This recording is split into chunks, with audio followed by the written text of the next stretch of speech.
नाज़रीन, खबरें अब तफसील से। आज मुल्क भर में 44 मकामात पर रोज़गार मेले का इनेकाद किया गया। वज़ीर आज़म नरेंद्र मोदी आज सुबह इस तकरीब में वर्चुअली तौर पर जुड़े। इस दौरान उन्होंने वीडियो कॉन्फ्रेंसिंग के जरिए 70,000 से ज़्यादा नौजवानों को तकर्रुरी नामे किए तकसीम। लोकसभा इंतखाबात से कबल PM मोदी लगातार अवाम को तोहफे दे रहे हैं। इस तरतीब में PM मोदी ने मुख्तलिफ महकमों और तंजीमों में भर्ती होने वाले नौजवानों को ऑनलाइन अपॉइंटमेंट लेटर तकसीम किए। इसके बाद PM मोदी ने नौजवानों से वीडियो कॉन्फ्रेंसिंग के जरिए खिताब भी किया। उन्होंने कहा कि 9 साल पहले फ़ोन बैंकिंग मेरे और आपके जैसे आम शहरियों के लिए नहीं थी। उस वक्त एक मखसूस ख़ानदान के कुछ ताकतवर नेता बैंक को फ़ोन कर अपने चहीतों को हज़ारों करोड़ रुपए का लोन दिलवा दिया करते थे। जहां का बैंकिंग सेक्टर सबसे मजबूत माना जाता है, लेकिन 9 वर्ष पहले ऐसी स्थिति नहीं थी। जब सत्ता का स्वार्थ राष्ट्रहित पर हावी होता है, तब कैसी बर्बादी होती है, कैसा विनाश होता है। देश में कई उदाहरण हैं। ये हमारे बैंकिंग सेक्टर ने तो पिछली सरकार के दौरान ये बर्बादी को देखा है, झेला है, अनुभव किया है। आप लोग आजकल तो डिजिटल युग है, मोबाइल फोन से बैंकिंग का सेवाएं लेते हैं, फोन बैंकिंग करते हैं। लेकिन आज से 9 साल पहले जो सरकार थी ना, उस समय ये फोन बैंकिंग का कल्पना ही अलग थी, रिवाज ही अलग था, तरीके अलग थे, इरादे अलग थे। उस जमाने में, उस सरकार में ये फोन बैंकिंग मेरे आपके जैसे सामान्य नागरिकों के लिए नहीं था, देश के 140 करोड़ देशवासियों के लिए नहीं था। उस समय एक खास परिवार के करीबी कुछ ताकतवर नेता बैंकों को फोन करके अपने चहेतों को हजारों करोड़ रुपए का लोन दिलवाया करते थे। ये लोन कभी चुकाया नहीं जाता था और कागजी कार्रवाई होती थी। एक लोन को चुकाने के लिए फिर बैंक से फोन करके दूसरा लोन चुकाने के लिए फिर तीसरा लोन दिलवाना। ये फोन बैंकिंग घोटाला पहले की सरकार के, पिछली सरकार के सबसे बड़े घोटालों में एक था। पहले की सरकार के इस घोटाले की वजह से देश की बैंकिंग व्यवस्था की कमर टूट गई थी। रेलवे ने दिल्ली की 2 बड़ी मस्जिदों को तजव्वुजात हटाने का नोटिस जारी किया है। रेलवे ने आज एक नोटिस जारी कर कहा कि रेलवे लाइनों पर वाक़ दिल्ली की 2 मस्जिदों, बंगाली मार्केट मस्जिद और तकिया बब्बर शाह को 15 दिनों या उससे कम समय में हटा दिया जाना चाहिए। आपको बता दें कि पुरानी बंगाली मार्केट मस्जिद 250 साल और तकिया बब्बर शाह मस्जिद 500 साल पुरानी है। मालूमात के मुताबिक रेलवे ने नोटिस में कहा है कि 15 दिन के अंदर मस्जिद को नहीं हटाया गया तो रेलवे खुद सख्त कदम उठाएगा। इस अमल में होने वाले नुकसान के जिम्मेदार आप खुद होंगे, रेलवे इंतज़ामिया जिम्मेदार नहीं होगी। रेलवे ने दावा किया कि ये मस्जिदें रेलवे की ज़मीन पर बनी हैं। वहीं मस्जिद कमेटी का कहना है कि ये मस्जिदें सैकड़ों साल पुरानी हैं, लेकिन रेलवे कह रहा है कि उनकी ज़मीन पर बनी है। गुज़िश्ता रोज़ राजस्थान हुकूमत की जानिब से विधानसभा में पेश हुआ minimum income guarantee bill pass हो गया। आपको बता दें कि राजस्थान मुल्क की पहली रियासत बन गई है जिसने विधानसभा में minimum income guarantee bill pass किया है। राजस्थान मुल्क की पहली रियासत है जिसने देही और शहरी इलाकों में 1 माह में इजाफी 25 दिन रोजगार की जमानत दी है। मनरेगा के 100 दिनों के अलावा रियासत में 25 दिन के रोजगार की जमानत दी जाएगी। सामाजिक सुरक्षा पेंशन में हर साल 15% इजाफा करना लाजमी होगा। बुजुर्ग, बेवा, माजूर समेत तमाम कैटेगरीज की पेंशन में 15% इजाफा किया जा सकता है। जयपुर में minimum income guarantee bill pass होने के बाद एक प्रेस कॉन्फ्रेंस से खिताब करते हुए सीएम अशोक गहलोत ने कहा कि यह एक्ट पूरे मुल्क में लागू होना चाहिए। उन्होंने मरकजी हुकूमत और पीएम मोदी पर निशाना साधते हुए कहा कि मैंने लोगों को समाजी हिफाजत देने के लिए पीएम को कई बार खत लिखा है, इसके बावजूद वे इसके लिए तैयार नहीं हैं। राजस्थान के वज़ीर आला अशोक गहलोत ने आज प्रेस कॉन्फ्रेंस कर खिताब किया। उन्होंने कहा कि मुझे अफसोस है कि मणिपुर जल रहा है, 150 से 200 लोग मारे गए हैं। गहलोत ने आगे कहा 140 करोड़ लोगों को शर्मसार होना पड़ रहा है। 140 करोड़ लोगों को नहीं होना पड़ रहा है, बल्कि 140 करोड़ लोग आपकी हुकूमत के कारनामों से दुखी हैं। तो कई बातें ऐसी होती है जो समझ में नहीं आती अच्छे लोगों को, जो उनको भी नहीं आई थी, प्रधानमंत्री जी को भी नहीं आई थी। अभी वो मणिपुर में बोल गए। आप बताइए मुझे, पार्लियामेंट के अंदर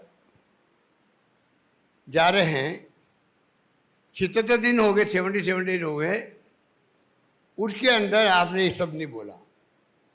50 साल का मेरा अनुभव राजनीति का, अगर एक राज्य में आग लग रही हो, पूरे राज्य के अंदर आग मामूली नहीं हो, आग धधकती आग हो, उसके अंदर आपने जिस रूप में अपने को पेश किया, सुप्रीम कोर्ट के इंडिकेशन मिलते ही मेरे ख्याल सेकंडों के अंदर बात खत्म कर दी अपने, सेकंडों के अंदर।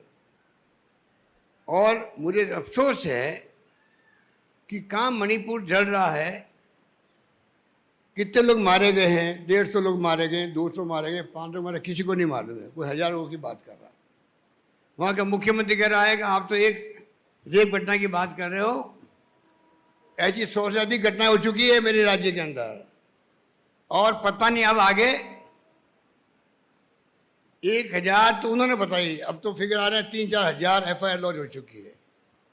तो कहने का मतलब है कि जिस प्रकार प्रधानमंत्री जी ने बिहेव किया और जिस प्रकार उन्होंने दुख प्रकट किया और कहा कि राजस्थान, छत्तीसगढ़ और मणिपुर, और मुख्यमंत्री को मैं कहना चाहूँगा कि आप वहाँ पर ध्यान रखें। बताइए आप, ये प्रधानमंत्री जी ने राजस्थान के स्वाभिमान पर चोट करी है।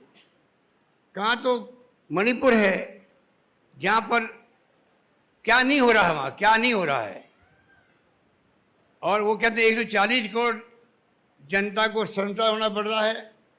140 करोड़ जनता को शर्मसार नहीं होना पड़ रहा है, वो तो दुखी है आपके सरकार के कारनामों से, आपकी विफलताओं से, आपकी लापरवाही से।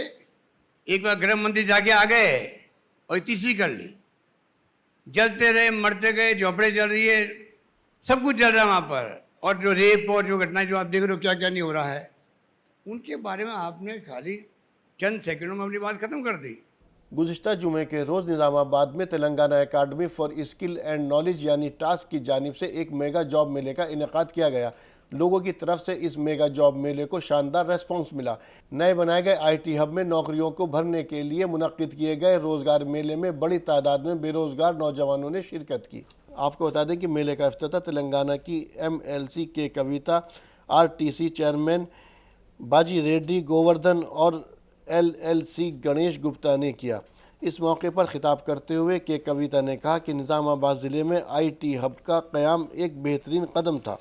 IT हब देही सतह पर IT रोज़गार फराहम करेगा और इजाफी रोज़गार पैदा करने में मदद करेगा। उन्होंने नौजवानों पर जोर दिया कि वे अपनी सलाहियतों को निखारने के लिए IT हब के मकाम का इस्तेमाल करें। के कविता ने मज़ीद कहा कि IT हब निज़ामाबाद में सॉफ्टवेयर डेवलपमेंट का मरकज़ होगा। ये मंसूबे का सिर्फ पहला मरहला था और दूसरा मरहला जल्द शुरू किया जाएगा। मरकज़ी वज़ीर अनुराग ठाकुर ने एक प्रेस कॉन्फ्रेंस से खिताब किया। अपने खिताब के दौरान अनुराग ठाकुर ने राजस्थान हुकूमत और CM अशोक गहलोत पर जमकर निशाना साधा। उन्होंने कहा कि राजस्थान में गुज़िश्ता 4 बरस में 1,09,000 ख़वातीन से मुख्तलिफ जराइम के हादसे, 33,000 ख़वातीन के साथ जिनसी ज़्यादती के हादसे पेश आए हैं। और क्या कुछ कहा अनुराग ठाकुर ने, आइए सुनते हैं। 1,09,000 महिला अपराध की घटनाएं पिछले 4 वर्षों में, 33,000 महिलाओं के साथ दुष्कर्म की घटनाएं राजस्थान में, 22% देश की महिला दुष्कर्म की घटनाएं राजस्थान में। ये अपने आप में राजस्थान को नंबर 1 महिला अपराध में बनाता है। और कुल मिलाकर लगभग 10 लाख से ज्यादा आपराधिक घटनाओं को रजिस्टर किया गया। अब प्रधानमंत्री जी ने कहा था कि महिलाओं पर अपराध की घटनाओं पे राज्यों को कड़े कदम उठाने चाहिए, और सोनिया जी और राहुल गांधी जी के आदेश पर मुख्यमंत्री अशोक गहलोत जी ने कड़े कदम उठाए और अपने ही एक मंत्री को बर्खास्त कर दिया। बर्खास्त इसलिए किया कि राजेंद्र गुड़ा जी ने राजस्थान की हालात पर चिंता व्यक्त की कि दूसरे राज्यों को छोड़ के राजस्थान में जो महिलाओं के खिलाफ अपराध की घटनाएं बढ़ रही हैं उसकी चिंता की जाए, चर्चा की जाए। और मुख्यमंत्री अशोक गहलोत जी ने राहुल गांधी जी, सोनिया गांधी जी के आदेश पर उसको ही बर्खास्त कर दिया। और उन्होंने क्या कहा राजेंद्र सिंह गुड़ा जी ने कि विधानसभा में मैं सीएम से 1-on-1 जवाब मांगूंगा। और बड़ी बात यह कही है, किसी और ने नहीं, जो 4.5 साल राजस्थान की सरकार में अशोक गहलोत जी की सरकार में मंत्री रहे, उन्होंने कहा प्रदेश में सीएम का इकबाल खत्म हो गया है। ये बहुत बड़ी बात है।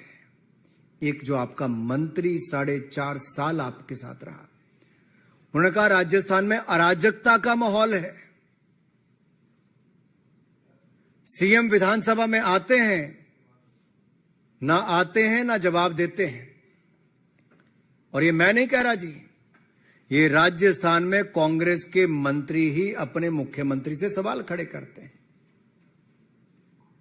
एक मंत्री तो हैं जिन्होंने हिम्मत करके महिला अपराध पर कोई बात कही, दूसरे मंत्री जिनको उन्होंने शह दे रखी है और संरक्षण दे रखा है सोनिया जी, राहुल जी के आदेश पर, जिनको बचाने का काम किया है अशोक गहलोत जी ने, वो शांति धारीवाल जी क्या कहते हैं जब महिला के साथ बलात्कार की घटना हुई, अपराध की घटना हुई, तो उन्होंने कहा यह मर्दों का प्रदेश है।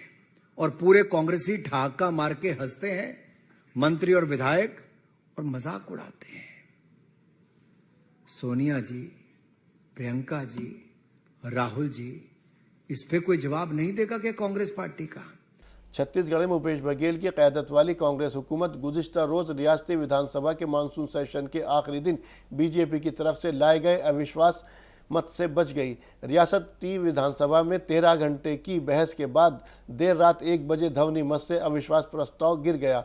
90 रुकनी विधानसभा में कांग्रेस के 71 मेंबर हैं, जबकि सदन में बीजेपी के 13 विधायक हैं। विपक्षी तरफ से लाए गए अविश्वास मत गिरने के बाद सीएम भूपेश बघेल ने खिताब करते हुए इस मामले पर बयान दिया। पंचम विधानसभा का अंतिम सत्र का अंतिम दिन और अविश्वास प्रस्ताव विपक्ष के द्वारा लाया गया और ध्वनि मत से वो अविश्वास प्रस्ताव गिर गया और सत्ता पक्ष को जहां अपनी बात कहने का मौका मिला और विपक्ष ने जो आरोप लगाए हमारे मंत्रियों ने, हमारे विधायकों ने, उसका माकूल जवाब भी दिया और सरकार की जो उपलब्धियां हैं वो इस सदन के माध्यम से पूरे छत्तीसगढ़ के 3 करोड़ जनता को संदेश दिया।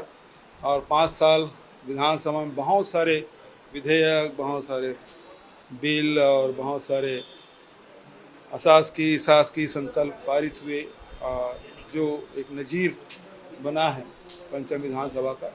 और इस माध्यम से छत्तीसगढ़ में आज जो नया छत्तीसगढ़ दिखाई दे रहा है, इस पंचम विधानसभा की देन है। मैं पुनः, क्योंकि अब सत्र का आखिरी दिन, कल राज्यपाल की उपस्थिति में अलंकरण समारोह होगा, जो विशेष जो विधायक, उत्कृष्ट विधायक है, उसका सम्मान भी किया जाएगा। तो कल आखिरी दिन होगा। वैसे तो सत्र आसान हो गया अनिश्चित काल के लिए। तो पुनः सबको बहुत बहुत बधाई, शुभकामनाएं।